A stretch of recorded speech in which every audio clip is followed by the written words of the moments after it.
Bienvenue dans ce nouveau billet de la bourse sans stress, numéro 50, en date du 24 avril 2020. Au programme, où est-ce que nous en sommes donc ce 24 avril 2020? Que nous disent les marchés US? Et que nous dit la roue sectorielle? Eh bien, je vous propose, on y va. Où est-ce que nous en sommes donc le 24 avril? Alors, on va regarder la volatilité, comparer le court et le moyen terme sur la volatilité, comparer le SP500 par rapport au secteur des utilities. OK? Donc, important, secteur refuge. Comparer le SP500 par rapport à l'or, qui est également purement un produit pour compenser soit l'inflation, soit le doute. Voilà. Et là, j'ai rajouté un petit truc. C'est comparer le sous-secteur des biotech par rapport au sous-secteur donc des semi-conducteurs. Alors on pourrait mettre XLK aussi si vous voulez, mais on va comparer ces deux sous-secteurs puisque je vais dire comme quoi il y en a un qui est adossé sur la technologie et l'autre qui est adossé sur le moral, on va dire, des investisseurs. Eh bien, je vous propose, on attaque tout de suite les graphiques. Alors, on voit directement le VIX. Alors, un peu de publicité, voilà. Alors, le VIX, on va voilà, se mettre comme ça, on va se mettre même en plein écran. Bon, voilà. Alors, eh ben, c'est très simple, le VIX. Déjà, il s'est passé une chose. On peut dire comme quoi, sur une période un petit peu plus longue, sur du moyen terme, la moyenne mobile 200 jours est montante. Bon, la 50 est au-dessus donc de la 200. Mais il vient de se passer un truc. Alors, vous dire comme quoi, ça y est, la crise est finie, etc. Bon. Je vous avais d'abord parlé du hammer. Bon, eh ben, le hammer n'a pas du tout joué son rôle, ok? Sauf que on est revenu sur le bas du hammer. Voilà, du marteau. Bon. On est venu ici le tester, etc. Et là, on a la moyenne mobile, mon petit fil conducteur, qui vient de casser à la baisse la moyenne mobile 50 jours. Bon. Et vendredi, donc le 24, on a clôturé sous la moyenne mobile 10 jours et on est bien sous la 50. Alors, est-ce que le VIX va avoir tendance à revenir tester des niveaux plus bas? Je dirais certainement. Alors, est-ce que maintenant, ça y est, le marché, il est clean, etc. Non. Il y a encore, je dirais, des points d'interrogation par rapport à la pandémie, par rapport à l'ensemble de l'économie mondiale. Bon, il y a quand même beaucoup de points d'interrogation. Mais il va y avoir également beaucoup d'argent qui va être mis sur la table et bien entendu en faisant tourner la planche à billets. Alors, il faut simplement suivre le VIX. Et là, on a quand même une belle bougie vendredi. Et alors qu'on avait atteint, je vous rappelle, quand même des plus hauts historiques depuis un bon paquet de temps. Hein, on avait dépassé, vous voyez, carrément les 80. C'est quand même monumental. Et ça, c'était pas vu depuis un temps certain, comme on dit. On va comparer maintenant le court terme avec le moyen terme. Alors, eh ben, même constat, hein, on avait atteint un plus haut sur le court terme par rapport au moyen terme, donc ce qui est révélateur de la peur à court terme. Ok, et puis là, bah, effectivement, on est repassé sous la moyenne mobile 10 jours. Voilà, on s'était vu. La moyenne mobile 10 jours a coupé à la baisse la 50, qui est pour l'instant montante, hein, qui avait croisé à la hausse. Donc, ce sont des moyennes mobiles hein, sur la comparaison. Hein, d'accord. Et là, donc, on est montant, ok, et on avait croisé à la hausse la moyenne mobile 200, 200 jours de la comparaison, qui est un peu plate pour l'instant, ok. Mais là, vendredi, eh ben, je vais quand même, on va agrandir, comme ça on verra mieux, voilà, on a clôturé quand même sous la moyenne mobile 10 jours de la comparaison. Et on est en dessous de la 50. Bon. Alors, est-ce que voilà, c'est fini et puis etc. Non, c'est à suivre, mais voilà, si vous voulez, il y a beaucoup de points d'interrogation, mais il ne faut pas non plus être trop alarmiste. Voilà. Il y a certainement, je pense, beaucoup d'opportunités qui vont se présenter d'ici quelques temps. Alors, comparer le SP500 par rapport aux utilities. Bon, Alors là, on est toujours, vous voyez, hein, ici j'ai un niveau de référence hein, qui est 5 de la comparaison. Hein, je vous parle toujours d'une comparaison. Si on se met, vous voyez, on va se mettre ici, voilà, en weekly. Bon, vous voyez, on est toujours dans un canal, vous voyez, un canal horizontal. Vous voyez, on a eu tendance parfois à dépasser, voilà, bon, etc., etc. Comme fin donc 2018, hein, début 2019, excusez-moi. Et puis là, même à peu près le même scénario. C'est à peu près du pareil. Voilà. Donc pour l'instant, bah, XLU n'a pas si baissé que ça, ok, mais par contre, le SP500 a mieux réagi. Voilà, c'est ça que ça veut dire. Et on risque de revenir, certainement tester ici un niveau de 4,90, avant peut-être de revenir ici, puisque là, vendredi, sur la comparaison, on a clôturé ici plus haut que cette zone de congestion de quelques jours, hein, puisque je suis ici en daily. Ok, bon. Alors, bah, on verra, on verra, on verra. Maintenant, si je compare le SP500 par rapport donc à l'or, GLD. Voilà. Donc, GLD, je vous rappelle, c'est bien repris, hein, l'or, hein, c'est un ETF adossé sur l'or, ok, il s'est bien repris, mais le SP500 aussi. Donc, pour l'instant, je dirais comme quoi, vous voyez, bon, mon petit fil conducteur sert bien de petit fil conducteur. On a bien entendu ici la moyenne mobile de la comparaison, donc la 50D de la comparaison qui a croisé à la baisse la 200, et la 200, elle est quand même un peu baissière aussi, ok.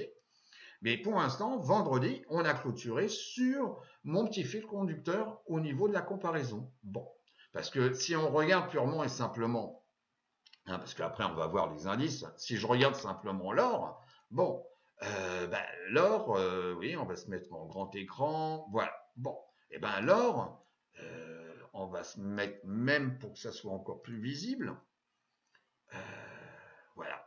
Vous voyez, on se rapproche sur des niveaux qu'on avait déjà testés. Vous voyez, il y a belle lurette hein, à l'époque où tout le monde rêvait de l'or à 2000 $, etc. Et puis bon, et voilà, il s'est passé ça. On a eu ici la cassure.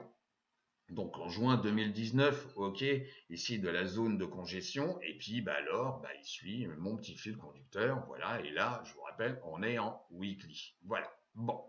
Donc, typiquement, l'or est utilisé en cas de doute, mais également en termes de crainte, donc on va dire d'inflation. C'est pas encore le cas aujourd'hui, mais c'est un produit en tous les cas de refuge quand l'inflation revient. C'est-à-dire que votre argent, entre le 1er janvier et le 31 décembre, s'il y a de l'inflation, votre argent voudra beaucoup moins que au début d'année. Voilà. Alors, on revient ici. Donc, ensuite, c'est ce que je vous ai expliqué. On va regarder, comparer XBI par rapport donc au secteur des semi-conducteurs, l'ETF SMH.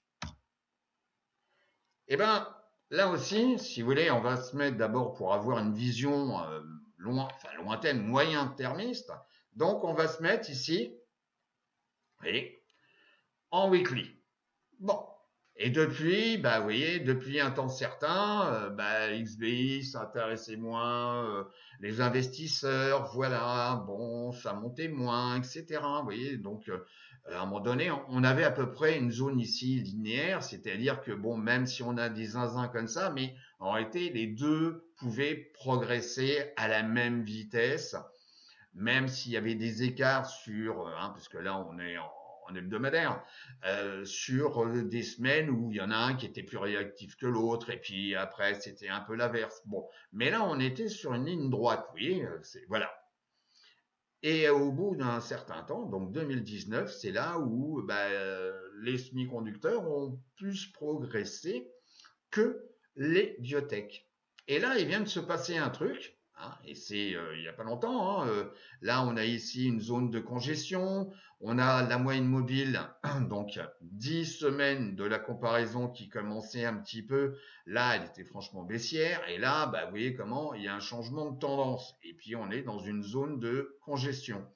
Et à noter, ici, les plus bas étaient toujours plus hauts. Voilà. Et même si on a testé ici les mêmes niveaux au niveau donc donné par les cours à l'horizontale, hein, 0,70, j'arrondis sur la comparaison. Et là, il vient de se passer quelque chose et on s'approchait en même temps, hein, vous voyez, la semaine dernière, on s'approchait de la 10 semaines. Et là, 50 semaines, excusez-moi, la 50 semaines. Et là, on vient de la casser purement et simplement cette semaine. Bon, je me mets maintenant en délit. Voilà, s'il veut bien, voilà, je suis en délit. Et ben voilà, il vient de se passer là, effectivement, on vient de casser la 200 jours, ok, cette semaine. Là, on est un peu flat avec la 50 qui était un peu plate et qui a maintenant commencé à changer de tendance. Donc tout ça, ça nécessite confirmation. On va s'approcher au moment où la 50D risque de croiser à la hausse la 200D qui est pour l'instant baissière, ok, mais on a bien clôturé au-dessus, vous voyez, et on revient ici dans une zone où on va certainement venir tester cette zone de comparaison aux alentours des 0,76. Donc je dirais que pour ceux qui me suivent, hein, bon, j'ai parlé des top gunners. C'est pour ça qu'actuellement sur les top gunners, il y a quand même pas mal de biotech qui apparaît. Oui. Donc pour moi, le top gunners, c'est vraiment le truc que je regarde et d'un jour à l'autre, on peut avoir des sous-secteurs qui sont légèrement différents. Mais à force de voir d'une façon répétitive biotech, biotech, biotech, eh ben, si vous voulez, c'est un petit peu le clignotant vert en disant, bah, il faut que je regarde ça de près. Voilà. Et là, je suis en train de vous donner simplement la comparaison où, eh ben, il y a un intérêt de nouveau sur les biotech au détriment peut-être des semi-conducteurs. Voilà. Bon. Donc, je vous dis pas qu'il faut lâcher les semi-conducteurs et mettre toutes ces billes dans les biotech, qui sont quand même des produits très volatiles quand même, ok, et sensibles à l'accord du FDA, donc au niveau des agréments, étape 1, 2, 3, sur donc les essais cliniques, hein, etc. Bon. Mais en tous les cas, voilà, c'était juste un petit coup d'œil sur où est-ce que nous en sommes le 24 avril 2020. Alors, maintenant, on va revenir sur la présentation. Voilà, la présentation. Voilà. Alors, les marchés US, donc, comme à chaque fois, on va voir les 4 indices, ok, le SP500, le Dow Jones, le QQ, donc le Nasdaq 100 et le Russell 2000. Bon, et ben on retourne sur les cours. Alors, le SP500, on va se mettre ici en grand écran pour que ça soit un petit peu plus, voilà, les yeux. Bon, sur le SP500, eh ben, on va pas, tout ça, on s'est vu il y a 15 jours, donc on va pas repartir. Mais en tous les cas, contrairement à ce que beaucoup pensaient, eh ben, voilà, les indices, ils ont continué à monter. Et les trois indices majeurs, IWM est toujours un peu de retardataire, ok? Donc, ce que je vous ai dit il y a 15 jours, c'est toujours valable, hein. Bon. Donc, le SP500, eh ben là, ce coup-ci, on vient de clôturer au-dessus de la moyenne mobile 50, ok? Et la 10 jours risque de croiser, donc ça nécessite confirmation bien entendu, hein, risque de croiser à la hausse la 50. Mais pour l'instant, ben, vous voyez, on s'est tapé tout ce retracement. On va pas recalculer, etc. avec Fibonacci. Bon, tout ça c'est fait, vous voyez. Donc pour l'instant, il n'y a rien de nouveau. Ok. Bon, on peut dire simplement que les volumes sont légèrement en baisse. Ok. Donc là, ben, on peut voir comme quoi, par exemple pour vendredi, en termes de distribution, ça c'est intéressant, c'est que on a clôturé plus haut que la veille, mais les volumes sont inférieurs à la veille.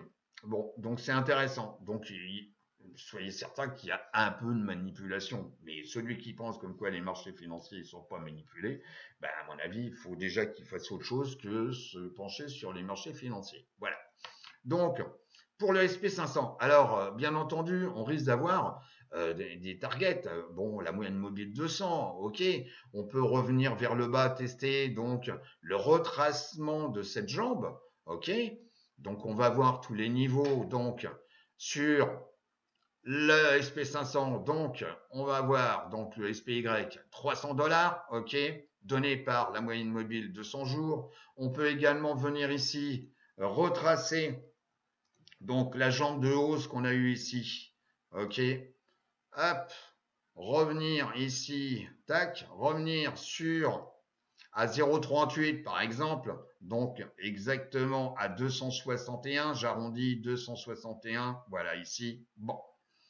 Donc ce sont les scénarios faisables, ok, tout en sachant que peut-être que le marché a une telle force actuellement que beaucoup se sont fait avoir sur de la vente à découvert bon, ici. Et puis peut-être que le scénario suivant, c'est de faire croire comme quoi le SP500 va continuer de monter, etc.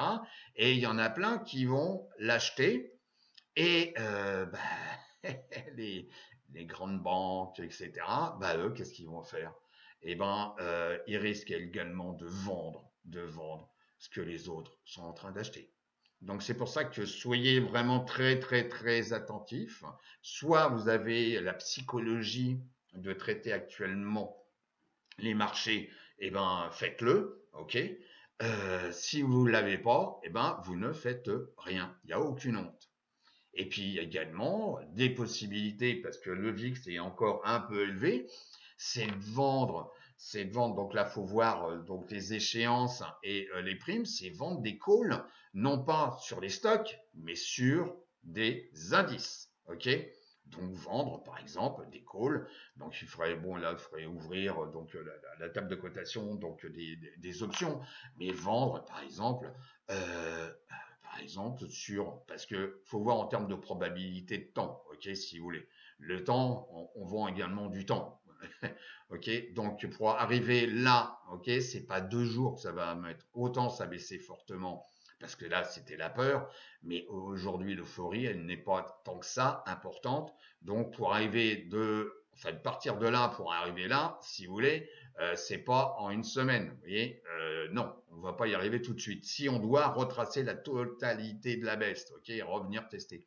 Mais vendre, si vous voulez, par exemple des calls, donc ici, donc aux alentours des 340 dollars pour le SP500, pour le SPY, bon, bah c'est pas bête, c'est pas bête. Voilà, ok.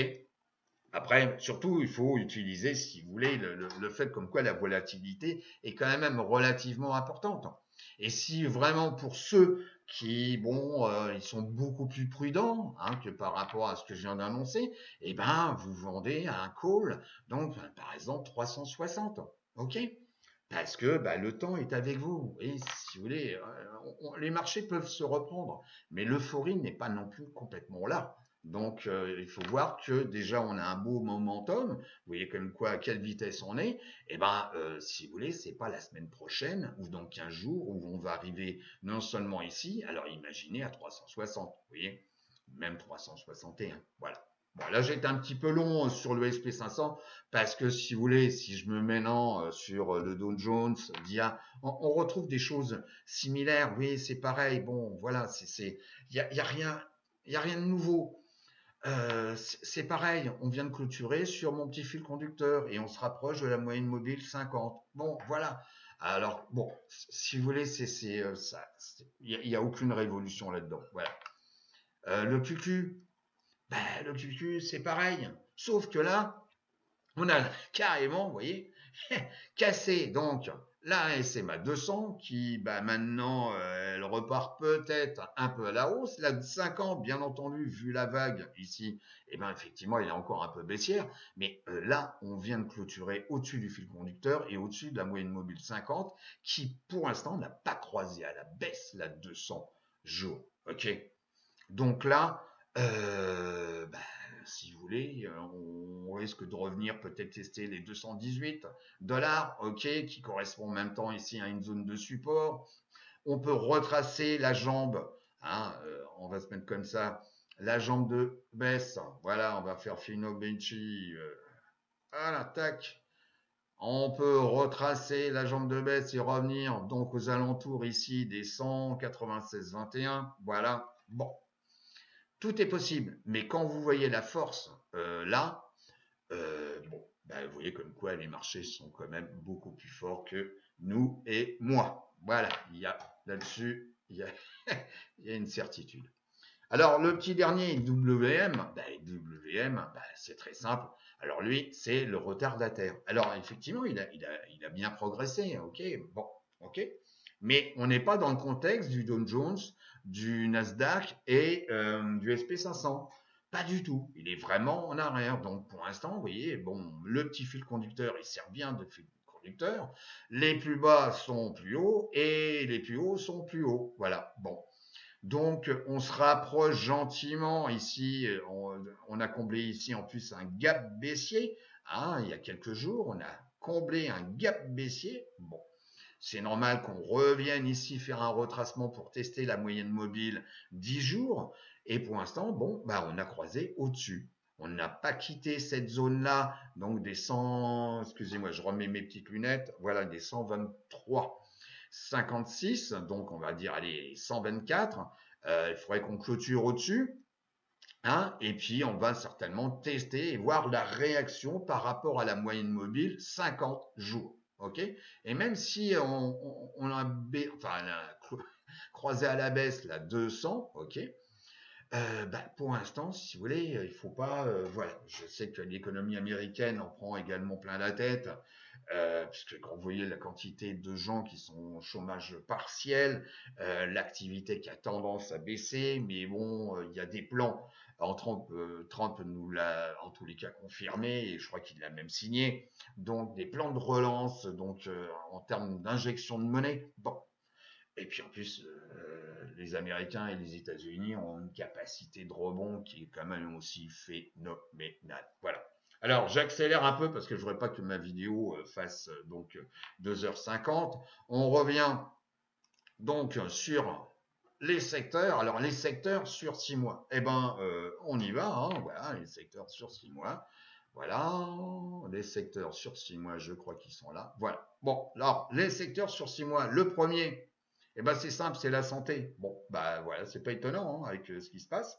Ok, bon bah voilà, que ce soit les sociétés de tests, les médicaments, etc. On va pas rentrer dans le détail, mais voilà, la santé s'est repris. Donc sur 6 mois, c'est le premier secteur. Ok, bon, voilà. Et qui a croisé, alors que pendant un certain temps, c'était la technologie. Hein, on le voit ici, voilà. Bon. Le deuxième secteur, la technologie. Eh ben oui, on en a besoin de la technologie. Et croyez-moi, là encore plus, puisque là, effectivement, on va s'apercevoir. C'est pour ça qu'on est en train de vivre un changement quand même relativement important. On n'en est pas conscient. Je suis certain qu'il y a plein de métiers qui vont disparaître et des nouveaux, on ignore même l'existence de ces métiers. Mais la technologie, c'est la base même de ces nouveaux métiers, de ces nouvelles activités, comme on est en train de découvrir dans le télétravail. Alors peut-être qu'il y en a certains qui n'aiment pas travailler chez eux ou avoir les enfants en permanence et qu'ils ont besoin de la machine à café, de leurs collègues, etc. Mais on voit comme quoi ça résout aussi pas mal de problèmes en termes de pollution et en termes de surface louée par les entreprises pour faire des bureaux. Voilà. Et puis, je vous parle même pas de l'open space, hein, qui a été une grande mode où tout le monde était agglutiné hein, dans un open space. Est-ce que les gens vont vouloir continuer de travailler en open space? Eh ben, on verra, on verra, on verra. Donc, voilà, on va pas épiloguer. Et par contre, tous les autres sont négatifs. Bon, alors, si maintenant on regarde mon petit tableau hein, habituel, voilà, hein, parce que mon but c'est pas de faire une vidéo trop longue. Voilà, mon petit vidéo, voilà, mon petit tableau. Bon, alors mon petit tableau, eh ben déjà premièrement, si on voit les phases, hein, euh, j'avais fait un tutoriel là-dessus, hein, sur les 6 phases d'un cours. Avec Michael, on l'a enlevé, etc. Parce qu'on donne quand même pas mal d'informations. Et c'est quand même l'information, bon, beaucoup pourraient s'inspirer pour faire eux-mêmes me proposer des formations. Bon, alors donc voilà. Alors, donc, on a enlevé tout ça. Mais simplement, moi, ce que je vois, c'est les 6 phases. Donc, hein, l'accumulation, bearish, voilà, bearish, bullish, bon, etc. Bon, moi, ce que je vois, c'est simplement, pour l'instant, à ce jour, le 24, ok, il y en a qu'un seul qui est bullish, et donc, c'est la technologie. Même si on a vu comme quoi la santé, hein, on vient de le voir, la santé, ok, mais pour l'instant, la santé, elle est en accumulation. Bon, l'accumulation, c'est très simple. Non, bah voilà, c'est l'accumulation. Voilà. Hein, c'est simplement une position du cours par rapport aux moyennes mobiles et comment se situent les moyennes mobiles. Voilà, c'est ça que ça veut dire. Bon, donc pour l'instant, si vous voulez, il n'y a pas beaucoup de vert. Vous voyez, il n'y a que la technologie qui est vert. Voilà. Mais on peut passer sa vie à se faire peur. Sur 5 jours, bon, bah, vous voyez comme quoi, sur 5 jours, vous avez des secteurs qui, bah, jusqu'à présent, ça montait, et puis c'était un peu le secteur, mais cette semaine, bah, les couches culottes, hein, XLP, c'est pris quand même moins 3%. Alors, est-ce qu'il y en a beaucoup qui se défaussent de ce secteur, qui est un peu le secteur refuge, hein, comme les utilities? Bah, même chose, hein, regardez, moins 3,7 cette semaine. OK? Alors que, regardez, cette semaine, le retail, il prend 0,5. Ah, ah bon? Ah, ah, ah, vous voyez? L'énergie, alors c'est normal, ça a pris une telle baffe. Hein, puisque bon, si pour ceux qui ont vu bah, ce qui s'est passé sur les contrats futurs, ou hein, grosso modo, ceux qui, parce qu'il y a enfin, il y en a certains qui se sont fait peur parce qu'ils allaient être exercés sur les contrats futurs et ils n'avaient rien pour les stocker. Donc, tout compte fait, on s'est retrouvé avec du pétrole négatif, hein, simplement parce que bah, ils donnaient de l'argent pour qu'on puisse leur acheter leur futur, leur contrat futur. Vous voyez, c'est parce que si vous voulez, bah, il n'y a plus de place. Les tankers, bah, il n'y a plus beaucoup de disponibles. Tout ce qui est oléoduc, hein, bah, c'est plein, donc ils peuvent et on continue toujours à produire du pétrole. Ici sur 6 mois, alors sur 6 mois, eh ben on retrouve toujours un peu la technologie, la santé, on vient de voir les graphes. Ici les semi-conducteurs, ça rien d'étonnant, ok. Et puis, bah, vous voyez que l'énergie sur 6 mois, bah, c'est pas top, hein, ok. Et puis, bah, tous les autres sont négatifs. Et ça, c'est depuis le début d'année. Bon. Alors, si vous voulez, c'est pour ça qu'il faut être patient, mais je pense qu'il risque d'y avoir. Alors, le marché, il peut redévisser de nouveau, hein. Si de nouveau il y a une deuxième phase sur la pandémie, etc. Et voilà, alors là, bon, je ne garantis rien. Mais pour l'instant, il faut rester, si vous voulez, 2 pieds sur terre, être prudent. Je pense qu'il va y avoir des belles opportunités et ne pas tout voir négativement ou voilà, tout noir, etc. Voilà. On vous a dit pendant des mois comme quoi nous étions quand même très positifs sur 2020. Bien entendu, 2020, ça dépend à quel point d'entrée vous le faites. Ok. C'est comme 2019. 2019, c'est quand même une bonne année, mais ça dépend d'où vous êtes parti. Donc, vous partez à un moment donné quand vous le sentez. Pas la peine de dégainer à tout prix. Et puis, effectivement, là, oui, c'est sûr qu'il y en a certains qui vont pas bien. Voilà.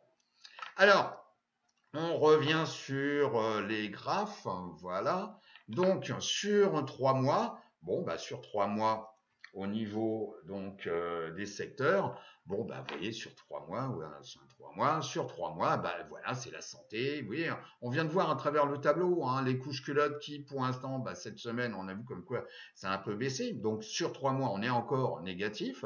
Et si on regarde les pentes de certains, bah, comme la technologie, vous voyez comme quoi la pente de la technologie, elle est quand même un petit peu plus importante que, vous voyez, les couches culottes. Donc tout ça, l'analyse hein, du momentum est intéressant aussi, vous voyez, quand vous comparez des secteurs comme ça, vous voyez. Bon.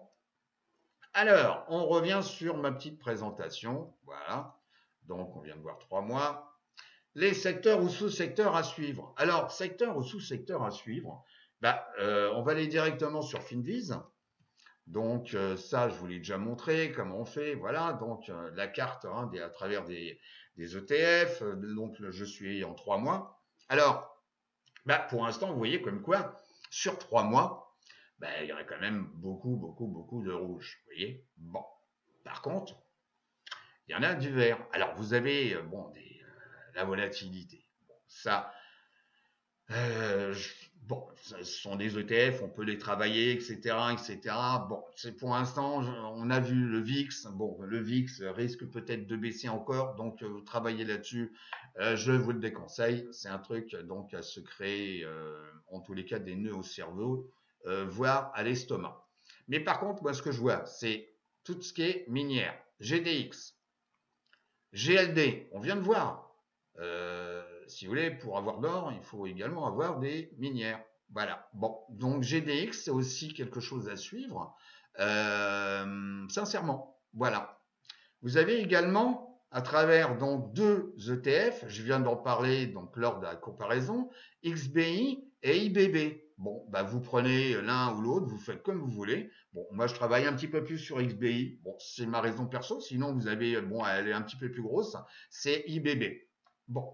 Et puis, vous avez également bah, l'ETF bien connu sur les bons, donc le TLT. Voilà, sur 20 ans. Donc, voilà moi ce que je dirais simplement modestement à faire actuellement. Voilà, il ne faut pas chercher midi à 14 heures. C'est pas parce que vous allez absolument au marché que vous allez rentrer avec des tomates. Si les tomates sont pas bonnes, ben, vous n'allez pas en prendre. Hein. Voilà, tout simplement. Vous allez prendre des tomates si vraiment elles vous conviennent, si elles sont jolies, si elles sont goûteuses. Mais s'il n'y a rien, vous n'allez pas vous forcer à prendre absolument des tomates pour histoire d'en prendre. Voilà. Les marchés financiers, c'est exactement la même chose. Alors, je reviens donc sur ma présentation. Alors, secteur ou sous-secteur à suivre? Eh bien, on vient de l'évoquer, GDX, IBB, XBI. Voilà. Alors, une chose à suivre. Ouais, actuellement, il y a aussi un truc à suivre. Bon, et ça, c'est pas à travers ce billet que je vais vous le dire. Parce que il va falloir que vous vous abonniez au groupe privé Facebook, la Bourse en stress, où Michael et moi-même intervenons et nous postons des informations. Et là, nous aurons des informations à vous donner, non pas des recommandations, mais des informations simplement d'un point de vue pédagogique, et ce sera uniquement disponible sur le groupe privé La Bourse en stress. Voilà. Donc, et n'oubliez pas de cliquer, hein, donc abonnement, mettre, si vous aimez bah, la vidéo, bah, vous mettez un like. Bon, bah, si vous aimez pas, bah, vous faites un like, et puis voilà. N'oubliez pas hein, d'intervenir sur notre YouTube, ok, hein, puisque c'est un échange. On est là pour échanger, vous apporter du contenu, et je pense vu tous les commentaires qu'on reçoit, on vous en apporte quand même pas mal. Donc, c'est pas l'information à 2,50 €. Voilà, on vous donne quand même du consistant. Donc, ça veut dire aussi qu'on vous donne du temps. Hein, ok. Donc, n'oubliez pas, abonnez-vous au groupe Facebook La Bourse en stress. N'oubliez pas également de liker et de suivre donc toutes les vidéos en vous abonnant. Je vous souhaite une excellente semaine de trading. Soyez prudents, ok. La récolte va avoir lieu dans quelques temps. Soyez prudents, bonne semaine et je vous dis à très très très bientôt. Au revoir.